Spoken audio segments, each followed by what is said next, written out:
What's going on, everybody? Lil Chris here, and in today's video, I finally clipped out my last APA 8-ball match for my last live stream for everybody to watch.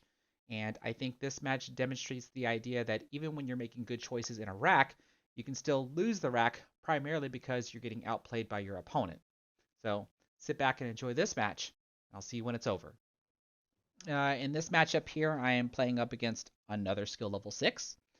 So this is going to be a race to 5-4. And as you can see, I'm already set up to break. So this is another match where I turned on the camera like after I had done the lag. Well, obviously, I won the lag here.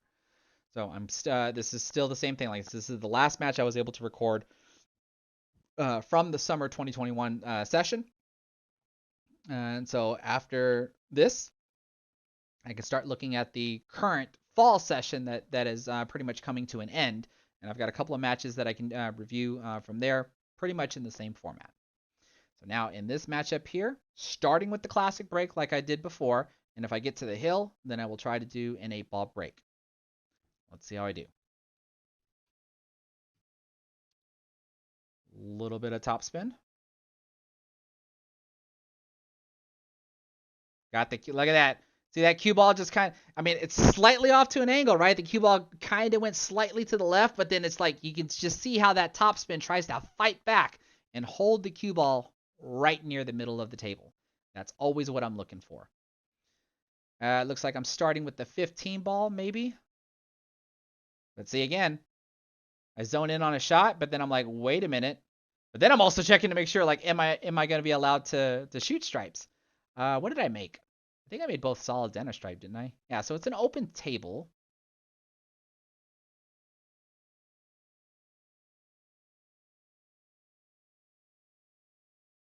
And look at that.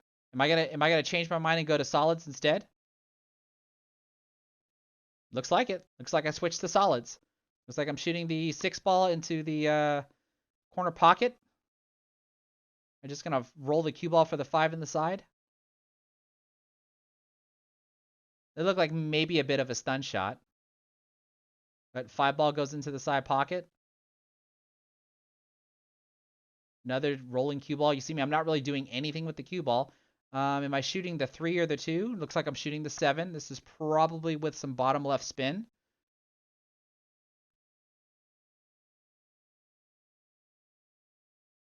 Okay, that should give me position on the 3, but it looks like I'm shooting the 1 instead. A little bit of bottom spin. Yeah, so now I got to be shooting at the 3. Is that just bottom spin as well, or do I have any side spin? Nope, bottom right. End up shooting the 2 ball last. Yeah, a lot of bottom spin on this shot. Draw the cue ball back, 8 ball in the side pocket. Start the rack off with the break and run. Now, do you see what I'm doing here where I just dropped myself down? You can't see my head. I remember this night. What ended up happening is right when I called the side pocket, whoever's keeping score on the opposing team, you can see my opponent's laughing as well. Whoever's keeping score just shouted out 0 before I even shot the 8 ball, because they're basically calling out how many innings has gone by, so that way they can, between my teammate that's keeping score and the other teammate that's keeping score for them, making sure that the inning count matches. And so before I even got to shoot the 8 ball, you just hear someone go 0, and that broke my concentration, and I had to just sit there and just start just laugh for a little bit, regain myself, and then just shoot the 8 ball into the side pocket. That's what that pause was for. So let's see if I can squat the rock on this break.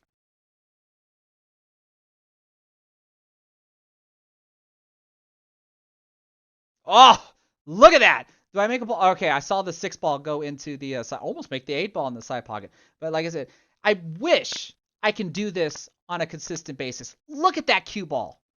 Like I just wish I can constantly repeat that. And I can't. Like sometimes I think I might, because when I break with power, you know, I lose a little bit of accuracy on my stroke. Sometimes or my aim, like I said, because if the cue ball goes off to the left or off to the right, then my aim might be a little off, but like when it's all on and I get that good hit on the cue ball, and then you get a result that looks like this. All right, so 3-ball into the corner pocket, bit of a stop shot there.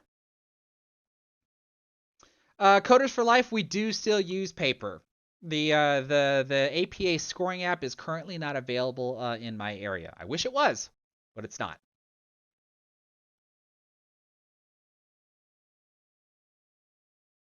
Okay, that looked like a bit of a goof. I must have had bottom and probably a twist of left spin, and I probably needed more left spin. And what the heck was that? I got a rolling cue ball. What am I doing?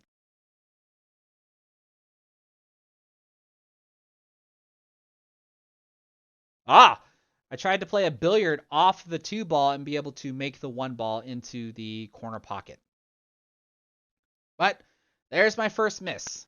And now my opponent gets to come to the table and have a go at stripes. Let's see what he does.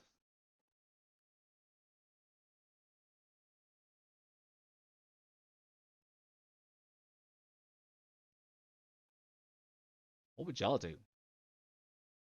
Doesn't have much to start with.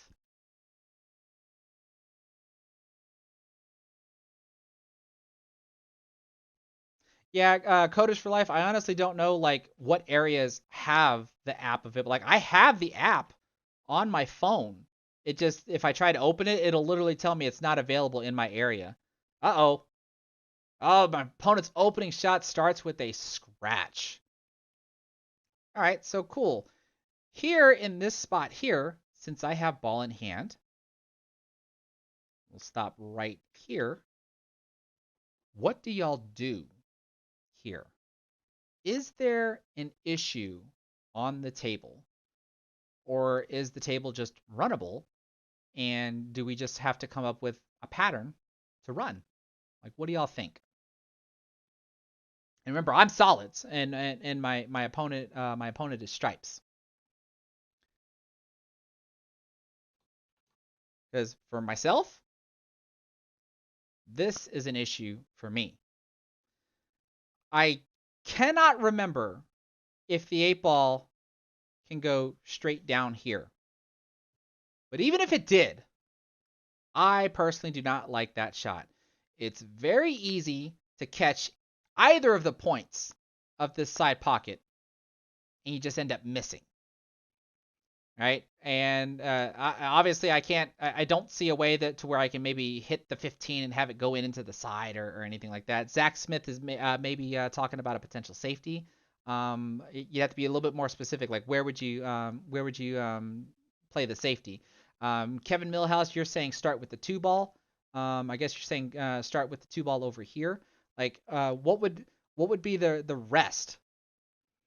Because what I'm explaining is that I do not like this 8-ball. And the reason why I'm telling you all this is because watch what I end up trying to do. And let me know if you agree with it or not.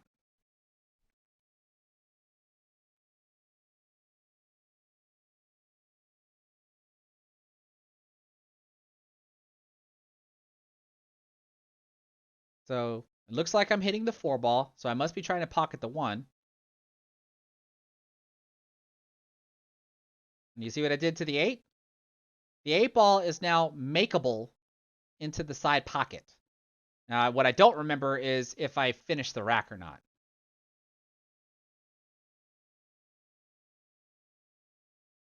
So top left spin there, but I didn't get the position that I was looking for. I do remember this spot here. This is a very creative shot. Let me know what y'all think of this shot that I attempt to come up with.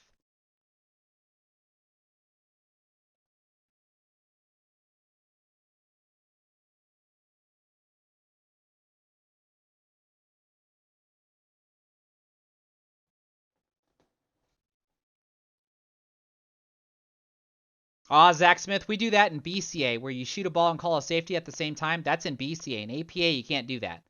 Now look at the shot that I try to do here. Watch that 4-ball. Because this is all intentional. Looks like I have draw on the cue ball. You see what the 4-ball did? Let's look at it one more time.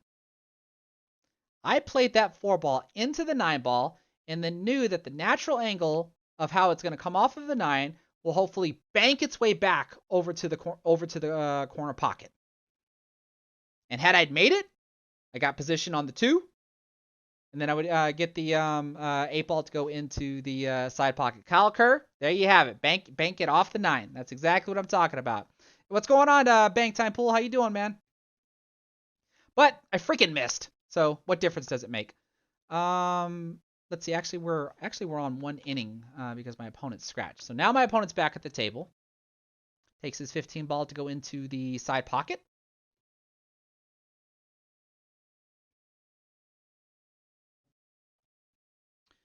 Opponent's got a fairly wide open table here. It just has to have a good cue ball control.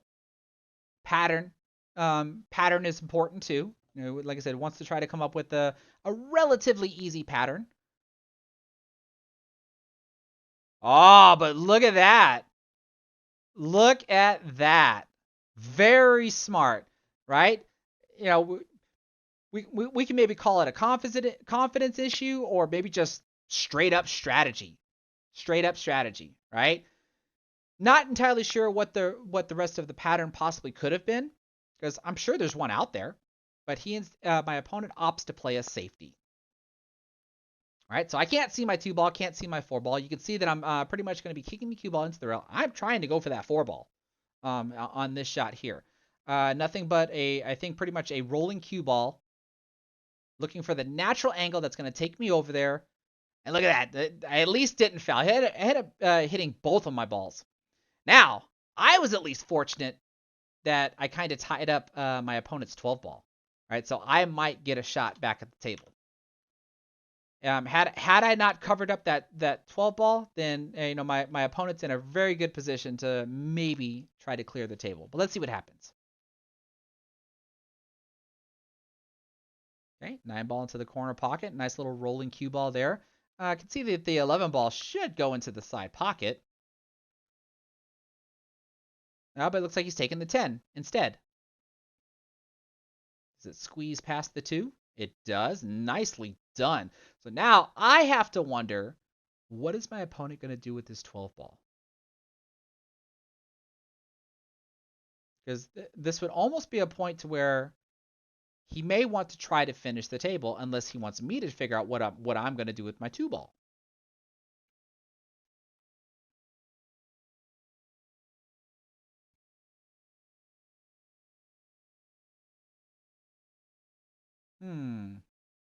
You see, he's starting to shake his head. He's starting to wonder. Takes another ball off the table. Ooh, does he have an angle where he could play the 13 and then maybe get the cue ball to come over here and spin into the 2-ball? Oh, that must have been what he was trying. I mean, wrong spin on the cue ball though. Cue ball coming back this way. Now what? Maybe cross bank the 12-ball and see if my 4-ball will help. I think that's what he's looking at.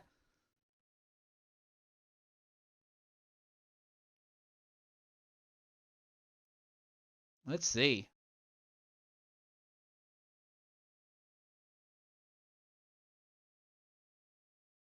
Oh, I think that's what he was trying. That was really what, and he wanted.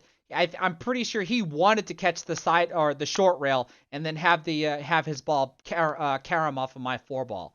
I'm pretty sure that everything he just tried to do was intentional. He just ended up hitting the short rail too soon. Now, I think I probably wanted to be a little bit more straighter to shoot the 2-ball here into the corner pocket, but I think I ended up with just a thinner cut shot than I wanted. The cue ball just kind of floats its way on down there, or 2-ball floats its way down there, barely rocks its way in, but then remember when I bumped the 8-ball into this position? So I at least have that shot. Go, and I'm up 2-0.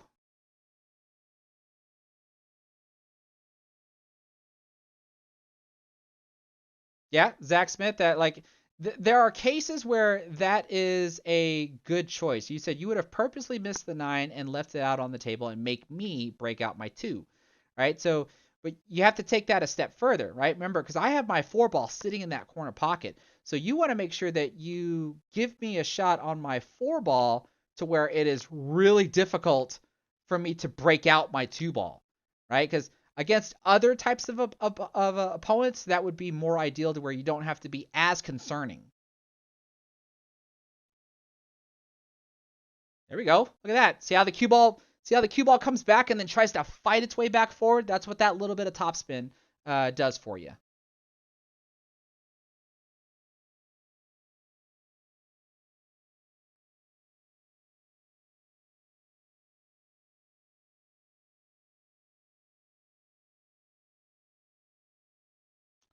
Hold on a second. I want to see what this is. Now you're saying, what about a power draw on the 2 in the corner, bring the cue ball into the 8 to bump it into the open? Let's go back and look. So right now I can see the timestamp of where I'm at.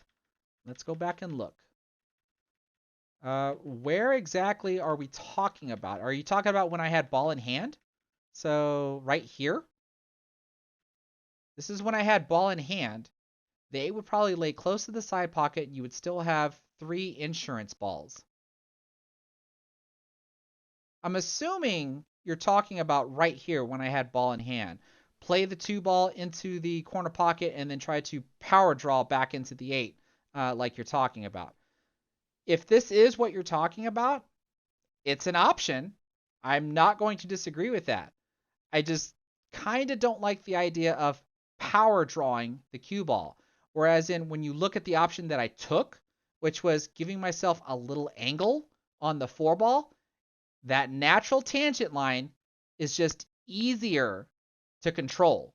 Much easier to control than for me to try to accurately use the correct amount of power to draw the cue ball off of the 2, bump the 8 ball appropriately to where it still lands in the same spot for me to be able to go into the side pocket.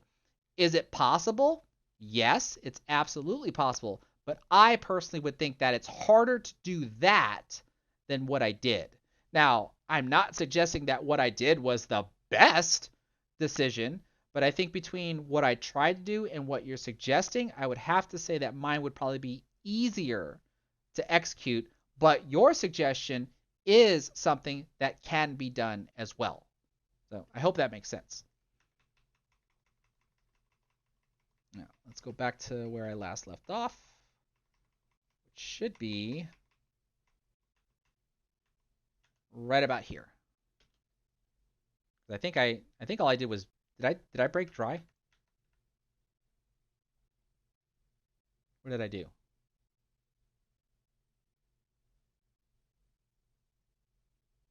Nice little halting cue ball.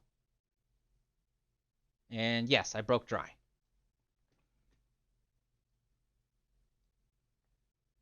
Oh, a little bit of an open table here. Let's see what my opponent decides to do.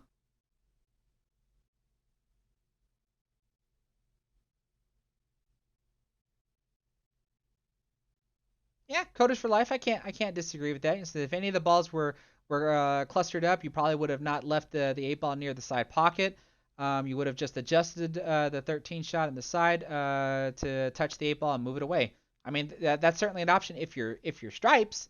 But in my case, being solids, that's why it's, if I were stripes in that rack there, I would agree with that statement.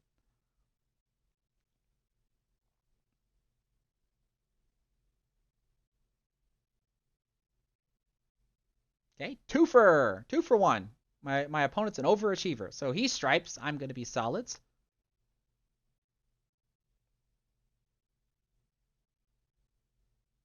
I'm pretty sure he probably did not want that first stripe to fall. Back to back combos, but now I get to come to the table. Honestly, don't even know if I have the inning count correct anymore. So I'm solids.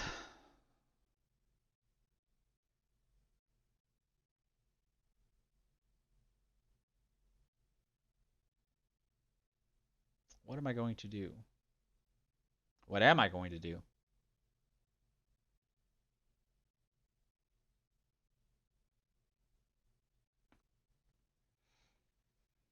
Well, you see the same routine as I sit there and just look at every ball and try to figure out what in the world I'm going to do.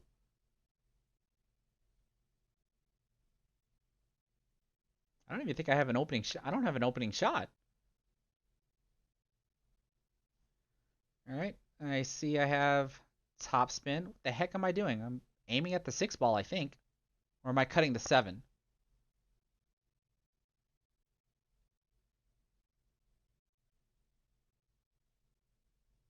Oh, are you kidding me?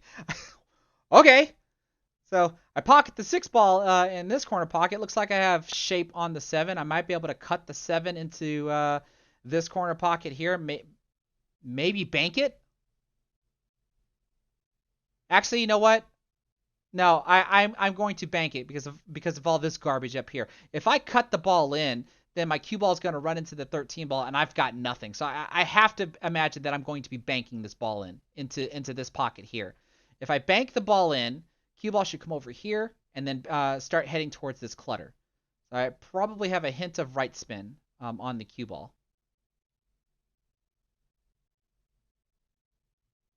Oh, whoa, never mind. That was some bottom right on the cue ball.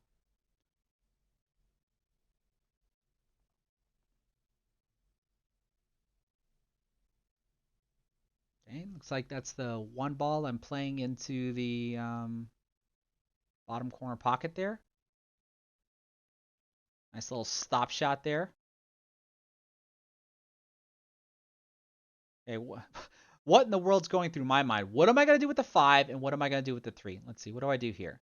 Okay, broke the 3 out with some top spin.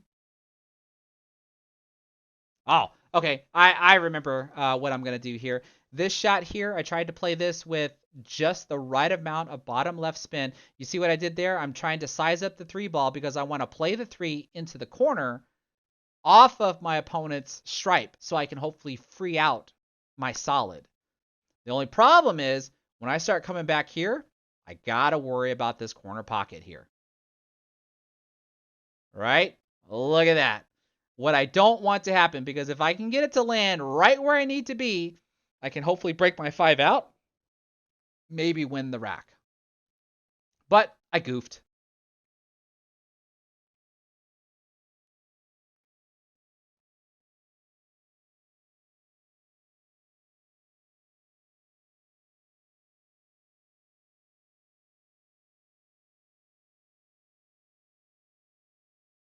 Okay, opponent starts with his 10 ball. Can't really tell if this combo is wired to where he can make this stripe here. Let's see what he does. Gently plays the 9 ball. Okay.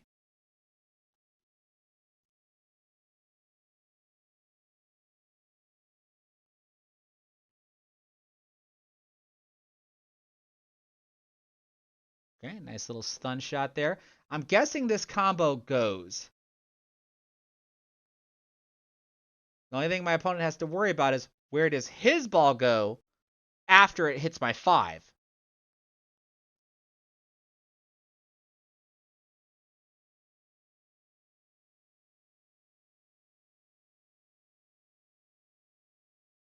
Nicely done. Oh,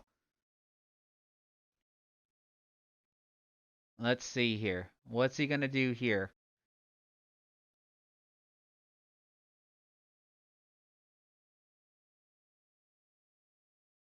What can he do here?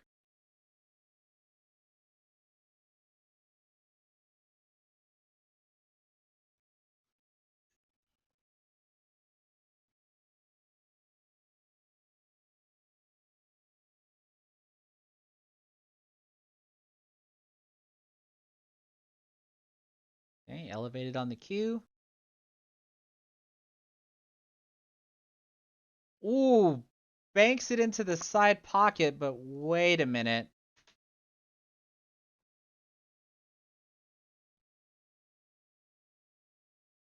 Now, the shot was awesome, but what about the cue ball?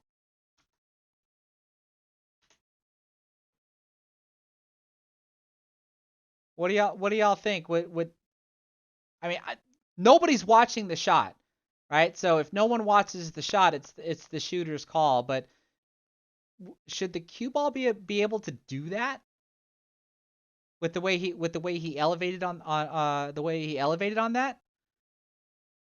Now, like I said, it doesn't matter because no one was watching the shot, so it's up to the shooter on whether or not. It's like I said, the bank in the side pocket was freaking awesome, but I think that might have been a foul. Oh, and he ends up overcutting the 8 ball, leaving me an open shot on my final solid.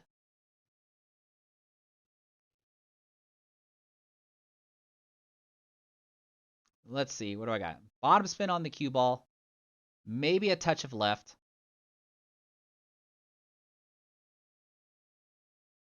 and then 8 ball in the corner pocket.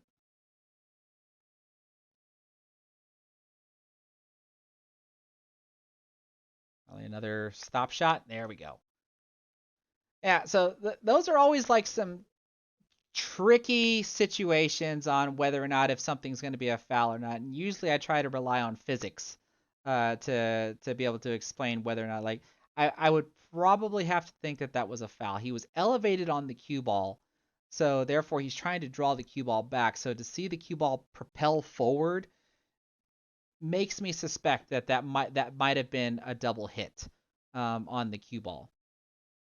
Because when you think about it, the cue ball and the object ball are of the same mass. So the cue ball cannot occupy the same space as the object ball unless he jumped the cue ball into the object ball. I would probably believe it then, but his body's in front of the cue ball, so I'm not entirely sure.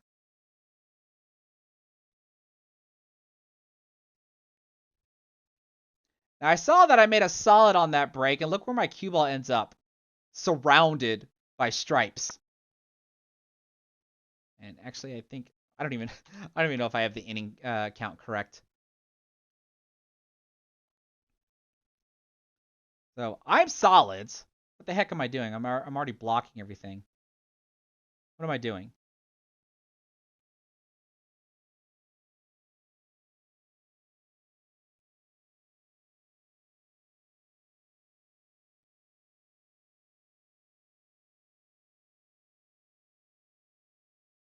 Oh, I must have tried to billiard the cue ball off my 6 into my opponent's stripe and to see if the stripe would have knocked my 7 ball in.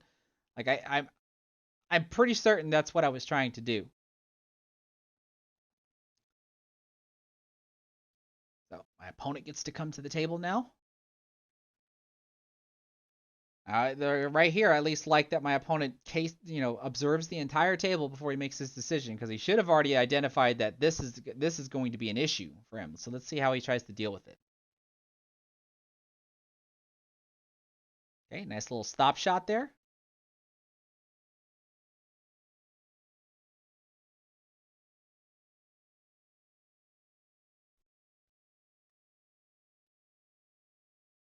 Oh, that was awesome. I liked that he tried to break out his 9 ball. It's just unfortunate that he did not do it, and it doesn't look like he left himself much of a shot either.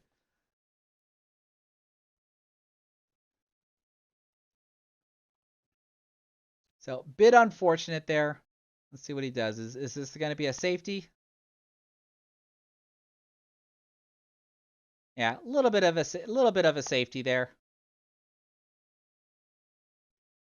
But it looks like the table's pretty open for me.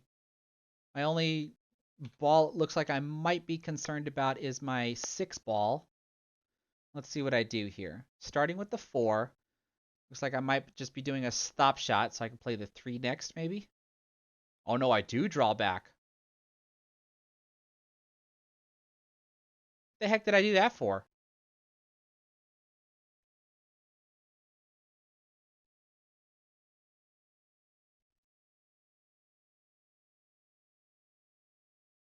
All right. I must have been drawing back to get position on the 7. And then from the 7, try to get position on the 6. But since I got hooked, I came back down and shot the 3 ball. Because if my next ball was going to be the 3 ball, there was no reason for me to draw the cue ball back the way that I did. So I'm pretty sure that's probably what I had in mind there. Because now from here, I would have to think that if I try to draw back off the 5 ball, I can have some sort of position on the 6 to go into the opposite corner pocket. You can see I've got bottom spin on the cue ball. I do draw it back slightly. I probably wanted to draw back a little bit more. Looks like I'm elevated on the cue.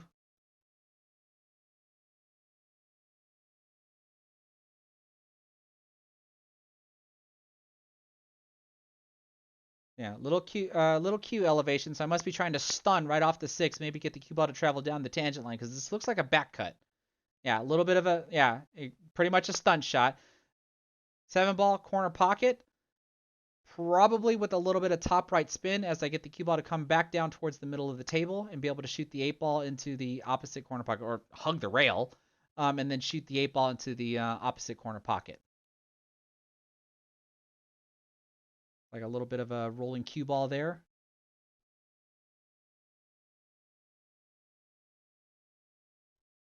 There we go. And I'm on the hill.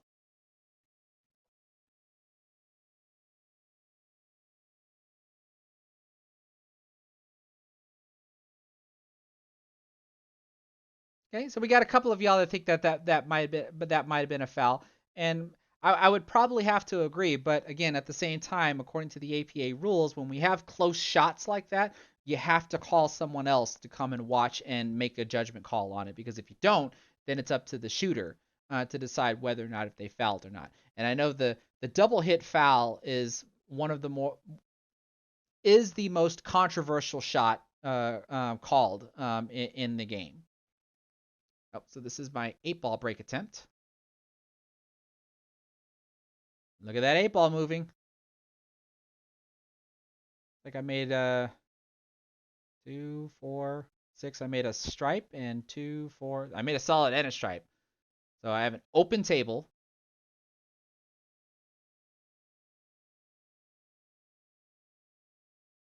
But it looks like my best opening shot is solids. 5 ball in the side pocket. Looks like a little bit of bottom spin. Oh, wiped its feet on the way in there. Drew back looks like for the 4 ball. I can't see what I'm putting on the cue ball here, so let's watch and see what happens. So that looked like probably a rolling cue ball with just a hint of left spin as I get position on the 7. Can't really see what I'm doing here. It looks like I might be having bottom spin on this one too. Yep, just a little bit of bottom spin. Got position for the 2, it looks like.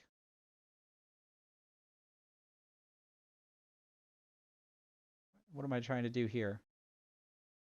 Okay, stop the cue ball. Looks like for a position on the 3 to go into the side pocket.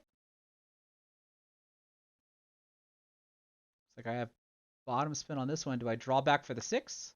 Slight drawback for the 6.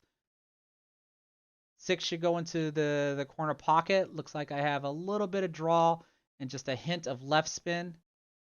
Come off the side rail.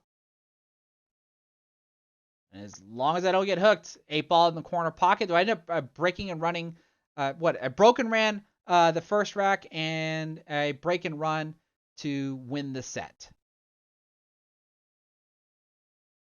Yes, started the set off with a break and run and then ending the set with a break and run, winning 5-0.